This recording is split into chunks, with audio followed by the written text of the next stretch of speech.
What's up, guys? It's Rasmus Steenberg back again here. Today we got a new fucking banger video for you. So today I'm gonna explain the reasons why you cannot make dropshipping work. Let me first display why I am allowed to talk about this. But first, let me show you why I am qualified to talk about this. This is my biggest store. You can see the last year it has done $5.3 million in sales.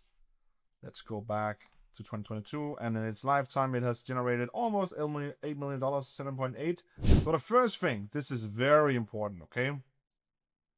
Dropshipping comes in cycles. So this is cycle 1, and cycle 2, cycle 3. So it changes almost on a monthly basis, but not really on a monthly basis. But let's zoom out a little bit.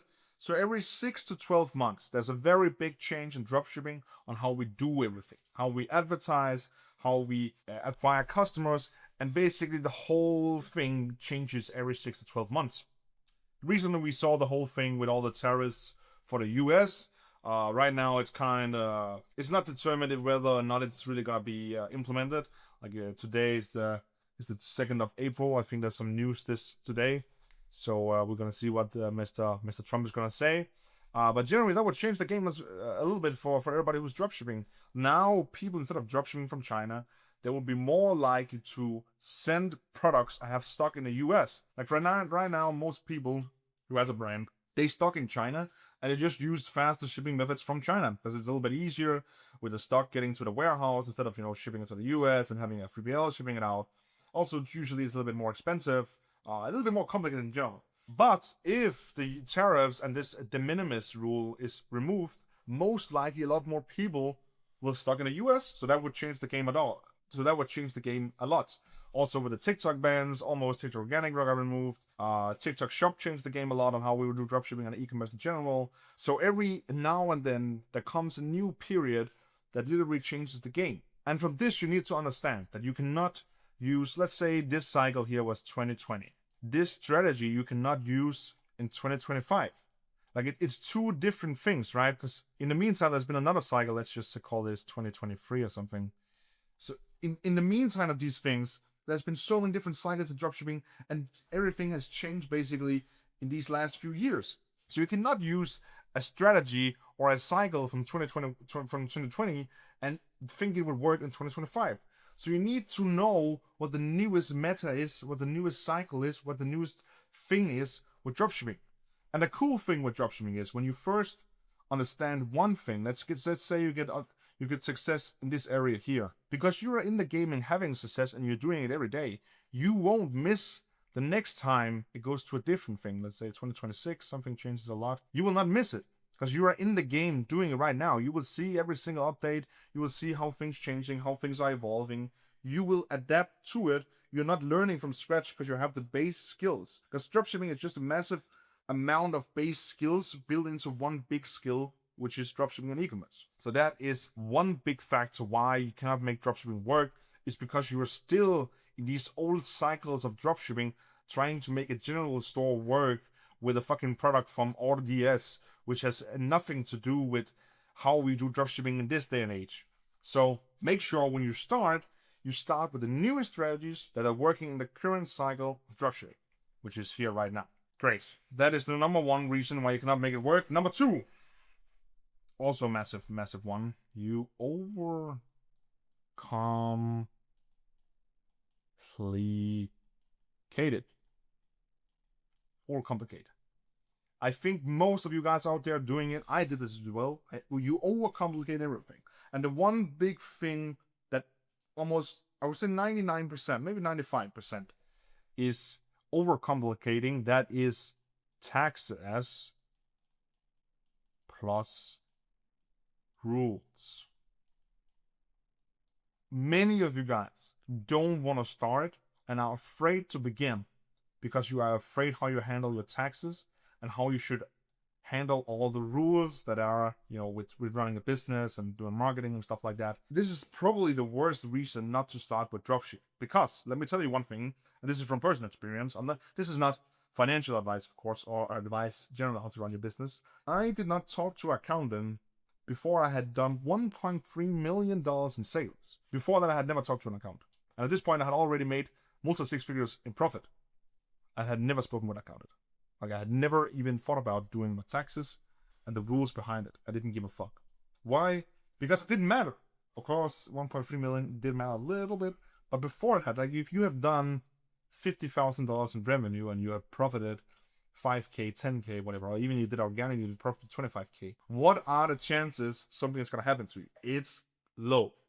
Like, who gives a fuck about you? Nobody gives a fuck about you. You've not really done anything yet. And especially if you're just getting one sale. Oh, now I have to figure out taxes. No, you're not, man. Like, this is, again, not financial advice. This is just how I did it. You don't have to figure this out.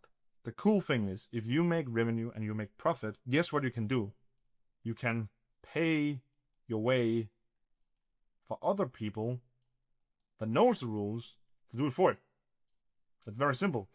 When I got $1.3 million in sales, and all of a sudden I had to do my annual report for the company, I call a guy up, Mr. Accountant. This is call him ACC right here. I called him up. Ring ding a ling. I'm just drawing a phone here. Boop, boop. This is an iPhone, guys. Called him up and said, hey, my company did 10 million kroner revenue, made some profit. What do I do? I said, okay, let's have a meeting. Let's fix it. That's basically the story on how I learned the rules and taxes. And that's also a lie, because I didn't learn them. The accounting guy knows them. I know the basic rules of how to keep my bookkeeping, and that's it. I know nothing more than that, because I don't have to know it. But that's to understand for you as well.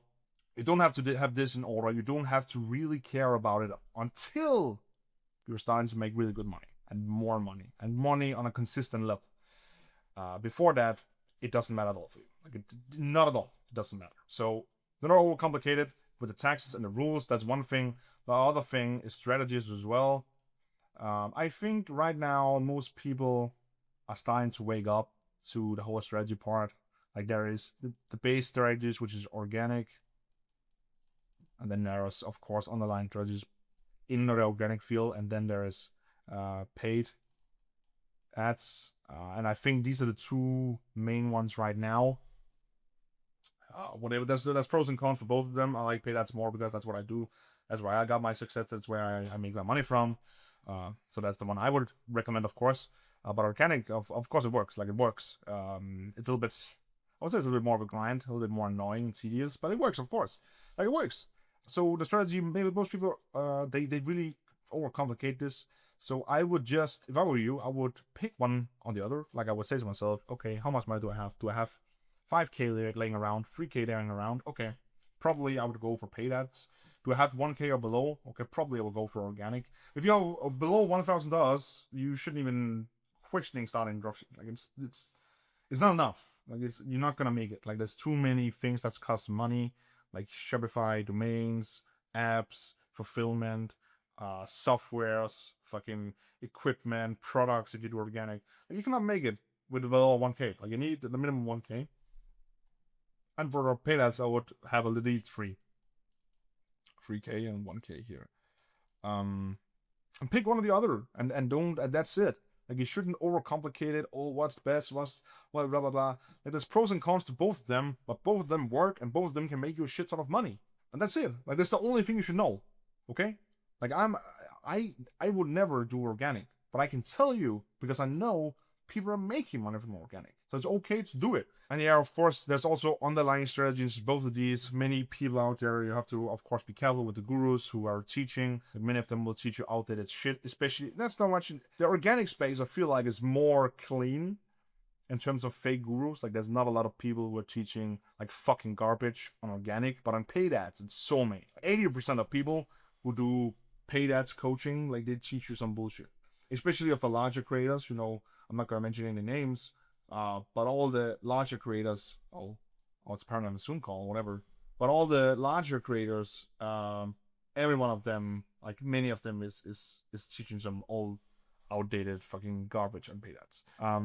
But that's it for the overcomplication for strategy, and that's in general the two things most people really overcomplicate, which is the taxes and rules, and then strategy. And it's not really complicated at all. Like, one of them you don't have to know anything about. The other thing you just have to pick and stick with that, and that's it. That's all you do. And number 3, basically, is the thing we just spoke about right now. Just you believe gurus, and I think this is I think this is why most people overcomplicate it, is because they listen to gurus, and they make it sound so easy that it's too good to be true, and then people try it and it doesn't work. Because most gurus out there right now, they all talk about this AI store builder, AI ads, AI. No, man, no, it's not easy. It's not passive income. Even that, what is that old guy's name? Mark something. He made a video about dropshipping, explaining that you can do it passively. Passive money from dropshipping. Passive and dropshipping, they don't work together. Like, it's a very active business. Like, it's e-commerce. It's very active. It's not passive at all. At one point, it can be a little bit more passive because you can hire people. But in general, it's a very, very, very, very active business model. And many people try. This Mark guy basically just tried saying that you could make money from AI dropshipping with passive income, and that's it. But that's the biggest lie in the world. So you overcomplicate it because you see gurus simplifying it and making it too uncomplicated, and you try it doesn't work. So now you think, oh, what the fuck, it doesn't work at all, and then you overcomplicate the whole thing. So don't listen to people who say that you can make dropshipping work with 2 hours a day with the help of AI and it's a passive business. Like, those videos you should never ever click on, because it will ruin your perception of dropshipping, because dropshipping is the hardest business model in the world. It's fucking hard. Of course, depending on how you say what hard is for you, like if it's hard on financial or hard work, it's not hard on the financial so much compared to, like, let's say, a software business, but then for work and the amount of time the business model demands, I think dropshipping is by far the hardest one. But that's whatever. Like, don't listen to this guy who's talking about AI and passive. AI is cool, of course. AI store builders is nice. AI things that help you elevate your own skills in your business is amazing to use, but you shouldn't rely fully on them. Then you are just screwing yourself up and setting yourself up for failure.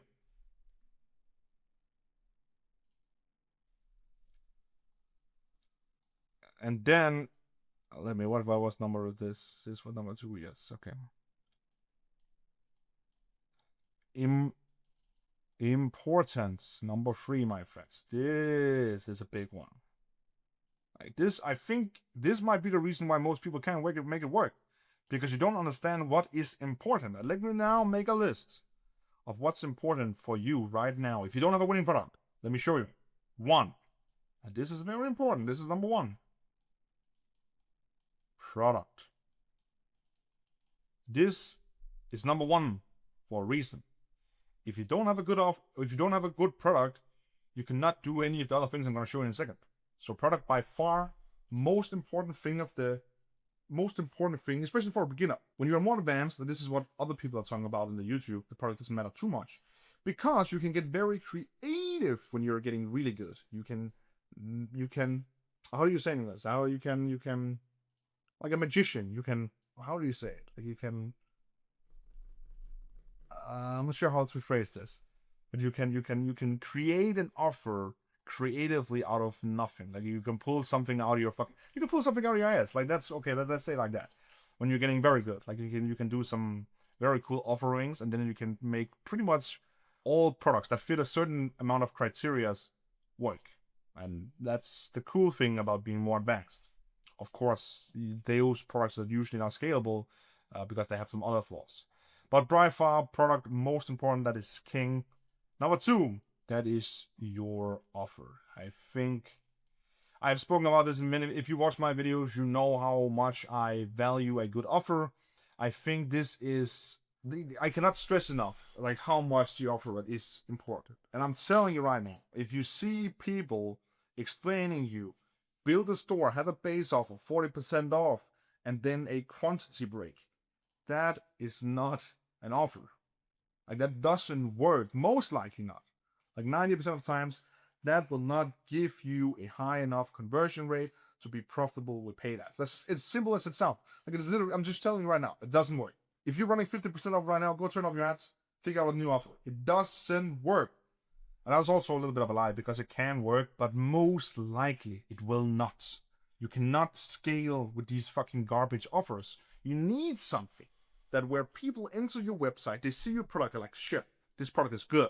They come to your website, they see the best offer, they're like, what the fuck? I cannot say no to this. I would be an idiot if I say no to this. What do you think then happens? You get fucking 5 plus CVR. Like, that's it. At 5% in the US market, if you know what you're doing and you have a good AOV game, 5% is fucking massive. Like, you're fucking printing cash. Okay?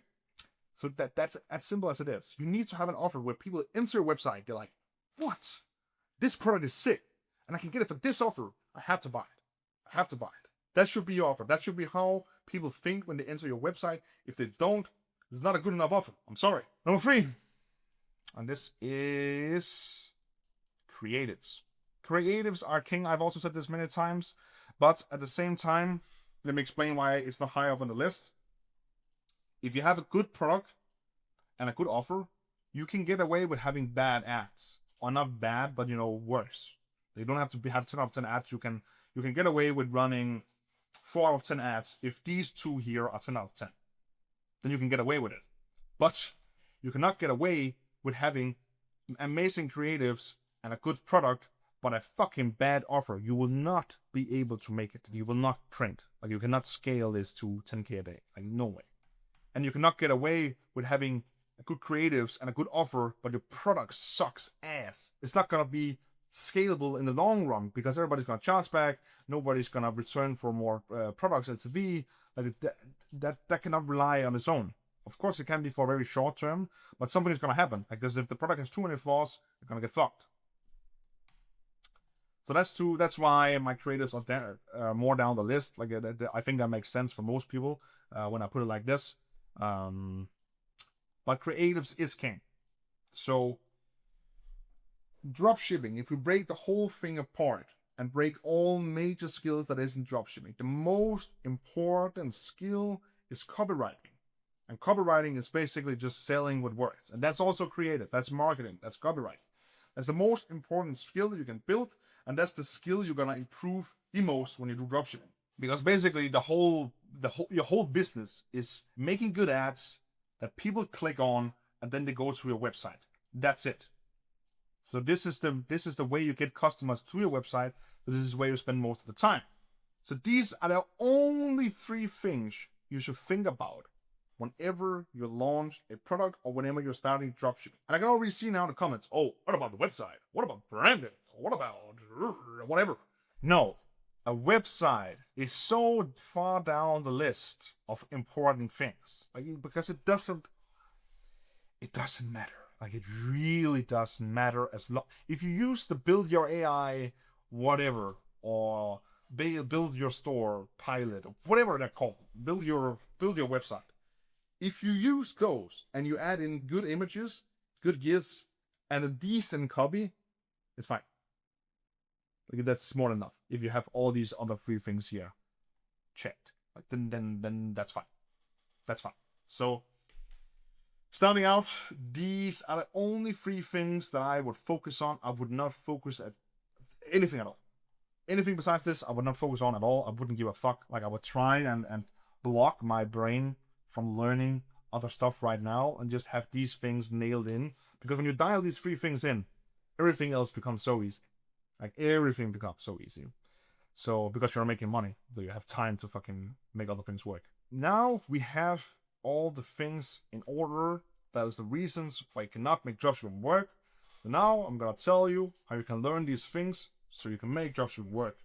The first thing, how can you solve not knowing what is the new strategy? Well, that's very easily solvable. Find a strategy. That's find a strategy. So you need to find a person who teaches a strategy. You can watch my YouTube videos. That's perfectly fine. Like, I would go more into detail with the exact strategies in my later videos. Like, I don't have a full tutorial type thing because it takes me too much time to do and I don't make money from it. So it's kind of hard for me to motivate myself sometimes to do that. I'm very sorry. I'm just keeping it real because I simply don't make any money from it. But you can also find other people. Like, you can find other, there is legit creators out there. Yes, there is actually legit creators out there. If you are in doubt if there's any legit, like, if the creator you want to join mentorship is actually, well, in my opinion, you can send me a DM down below. There's a link down below somewhere. You can send me a DM. I'll tell you my honest opinion if I like him or not. If I think he's legit. Like I don't have any hate for anybody. I don't hate anyone. That's also that's kind of cap. And there's a few I hate. But besides that, I don't hate them, but I don't think they're good guys. But whatever. You can send me a DM, ask me my opinion on them. I will tell you the truth. I will tell you what I think. I'll not hold anything back. I will tell you if I think they are fake guru or not. So you can send me a DM. I don't care. That's perfectly fine. But find somebody who you can trust and just follow that strategy. Like it's so much easier, and you can create this kind of, what is it called? Tunnel vision. Like if you only have one thing to do, like one strategy to follow, and this is the roadmap.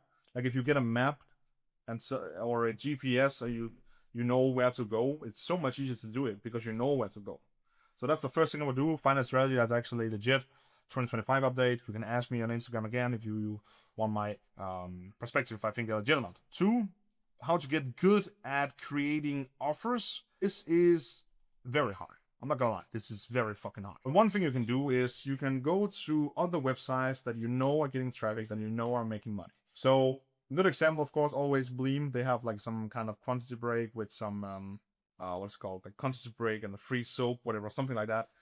That's a good offer as well. Like they get something for free and they bump people up to buy higher LOV stuff. So I think that's a good offer to see. You can also generally just go into Ad Library or Ad Spy or Mynea, at what is called Winning Hunter.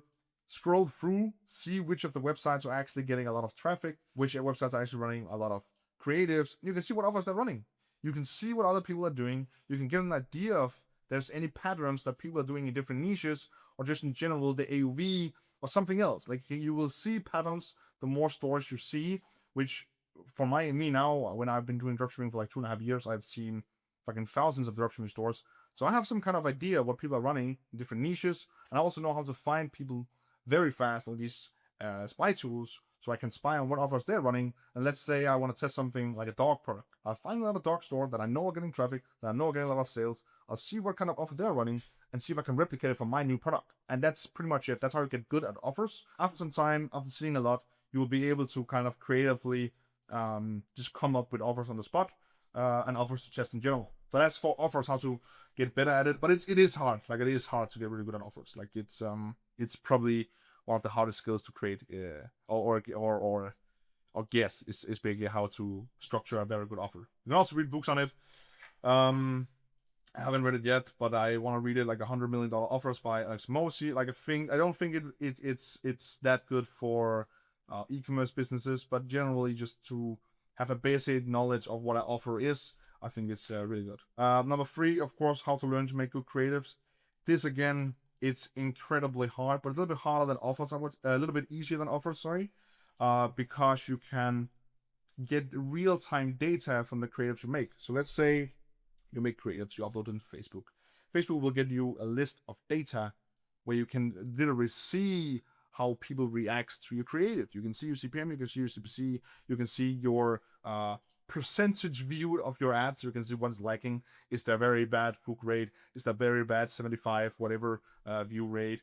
So you can literally see every single data that Facebook gives you, why a creative sucks or why it's good. They will give you the data for paying them to show it to people.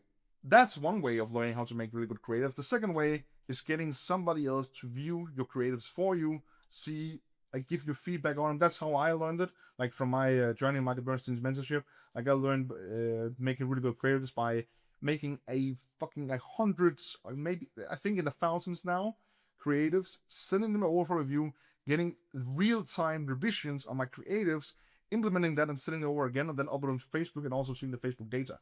That's how I learned making really good creatives, and I would say that's the fastest way. It costs a little bit more money because you also have to pay for somebody else to review them, not only Facebook ads, but also somebody to review them. But that's by far the easiest and fastest way to learn how to make really good creatives. So that is pretty much it. And then I want to round it off with 1%.